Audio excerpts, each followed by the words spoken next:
अल्लाह ताला ने इंसान को अपनी रहमत और करम से बेइंतहा नेमतें दी हैं, लेकिन इन नेमतों में एक ऐसी नेमत है जो दुनिया में किसी और रिश्ते से तुलना नहीं कर सकती, और वो है माँ, जो हमें इस दुनिया में लाने का जरिया बनती है, जो अपने पेट में 9 महीने तक हमें संभालती है, अपने खून और जान से हमें पनपाती है, और हर तकलीफ, हर दर्द, हर मुश्किल सहकर भी सिर्फ हमारी भलाई चाहती है।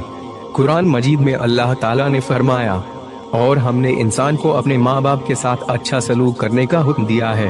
उसकी माँ ने उसे कमजोरी पे कमजोरी झेलते हुए पेट में रखा और उसका दूध छुड़ाना 2 साल में है। सूरह लुकमान आयत 14।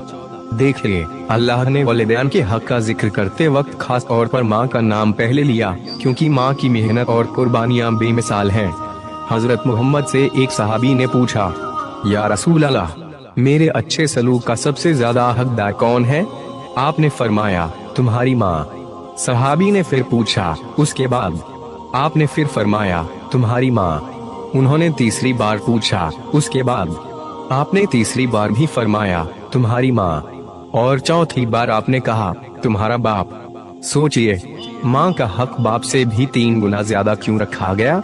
क्योंकि वो हमें पैदा करने के लिए अपनी जान तक की परवाह नहीं करती। वो दिन रात हमारे लिए दुआ करती है। वो भूखी रह सकती है लेकिन हमें भूखा नहीं देख सकती। हदीस में आता है, दश्त जन्नत तुम्हारी माँ के कदमों के नीचे है। इसका मतलब यह नहीं कि सचमुच जन्नत माँ के पैरों के नीचे रखी हुई है, बल्कि इसका मतलब है कि माँ की खिदमत करना, उसकी इज्जत करना, उसकी खुशी के लिए मेहनत करना, यही जन्नत तक पहुँचने का सबसे आसान और सबसे पक्का रास्ता है।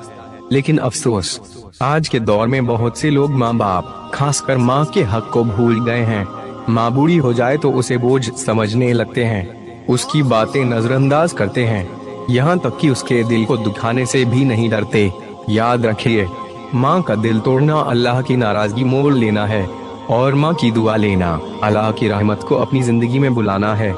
माँ सिर्फ जिंदगी के उस दौर में अहम नहीं होती जब वो हमारे साथ हो, बल्कि उसके जाने के बाद भी उसका हक बाकी रहता है। एक शख्स ने हजरत मोहम्मद से पूछा, मेरी माँ का इंतकाल हो गया है, क्या उसके लिए मैं कुछ कर सकता हूँ?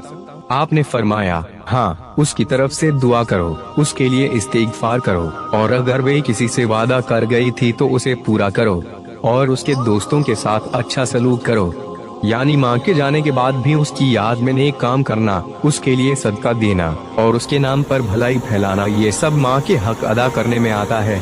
दोस्तों, दुनिया में कोई भी रिश्ता ऐसा नहीं जो बिना किसी उम्मीद के सिर्फ आपका भला चाहता हो, सिवाय माँ के। अगर आपकी माँ जिंदा है तो आज ही उसके पास